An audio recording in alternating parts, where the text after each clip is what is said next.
guys, today I have an incredibly creepy, eerie, unfortunately true story to talk about. This is an ongoing story, so I'm going to talk about the facts of the case and some questions that I have and then the rumors. So yeah, let's just get into it. And sorry if you hear any noises. I have both of my cats up here with me and my puppy is literally right here, so likely she will be making some noise at some point. I truly can't believe this case isn't more widely known. I only happened to hear about it scrolling through TikTok randomly. I have not heard mention of it anywhere else. Even with all the things going on with Gabby Petito, I'm surprised that this case has been kept so quiet. Basically, Cassidy Rainwater is a 33-year-old woman from Dallas County, Missouri, which I believe is South Central Missouri. She was reported missing on August 25th, 2021 by, I believe, her cousin, who hadn't heard from her in a while and just wanted to make sure she was okay. Cassidy had been staying with two men named James Phelps and Timothy Norton while she tried to get back on her feet. And of course, cops went out to question James Phelps. Timothy Norton wasn't present, I believe, because he's a trucker, so he was just on the road. But they questioned James Phelps, who took them on a tour of the house and even showed them the loft where Cassidy had been staying. And the deputy reported that it looked somewhat stripped and that there were no personal belongings that seemed to belong to Cassidy. Unfortunately, with that being the only lead, the case kind of went cold after that until September 16th, when the FBI actually received an anonymous photo that depicted a partially nude woman locked in a cage who they identified as Cassidy Rainwater. A few days later, they brought Timothy Norton in for questioning, and he admitted to helping James Phelps restrain Cassidy and lock her in a cage back in July. Norton also admitted that they had taken photos of Cassidy in the cage, and so upon learning this, the investigators obtained a search warrant to go back to the James Phelps Tim Norton residence and search James Phelps's phone. And upon doing so, they discovered 7 photos of Cassidy Rainwater locked in a cage. At this point, both men are arrested and charged with kidnapping, facilitating a felony, terrorizing, and inflicting injury. They were set to appear in court a second time on October 5th. I've not seen any updates regarding that. I did look it up. I didn't find anything.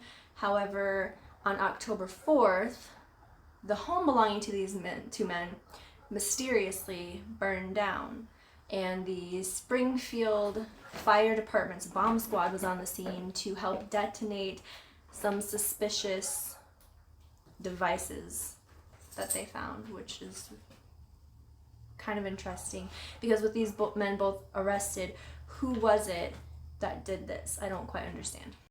So those are all the facts of the case, and so we are left with, or I am left with, questions. Deputies at the scene stated that they are waiting for DNA to come back, yet also claim they didn't find Cassidy. So my question is, did they find remains that they think might be Cassidy's, or did they just find remains, period? There are so many questions.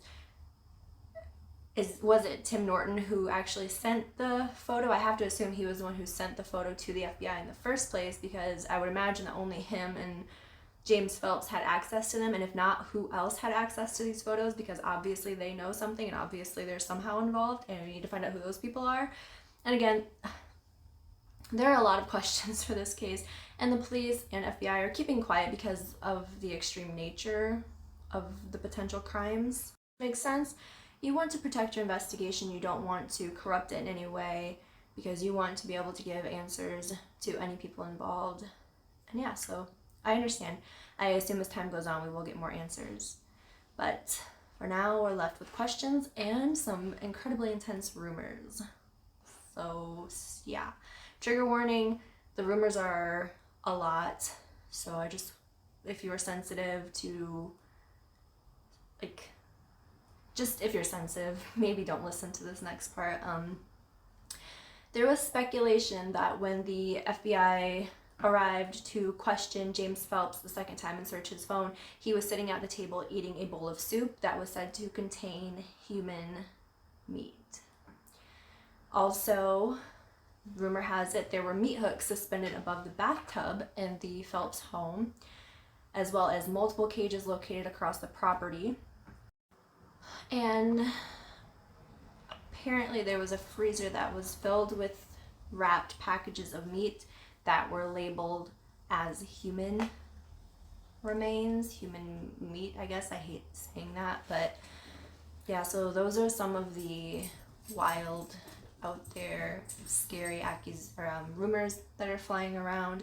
I hope none of that is true. I hope none of it's true. I hope that for some weird reason they put her in a cage and then at some other point let her go and she just kind of ran because she was scared and just wanted to get away from it. I mean, I don't know all the facts surrounding this case. I don't know anything about her. I don't know anything about her family. So hopefully there's just something that is missing. However, the fact that the home was mysteriously burned down to me seems very odd and raises some red flags of who else might be involved. I plan to update things as this case goes on because I am incredibly horrified and yet intrigued. I am a true crime fanatic, so let me know if you guys thought this video was interesting. And if so, maybe I'll look into doing some more. I know there's a ton of true crime YouTubers who do it so much better than I am right now, but I do at least love talking about this stuff. Yeah, anyway, I will see you guys again soon, hopefully with some updates on this case. But either way, I hope you take care, be kind to yourself, be kind to others, compliment yourself, compliment someone else, and have a great day. Bye-bye.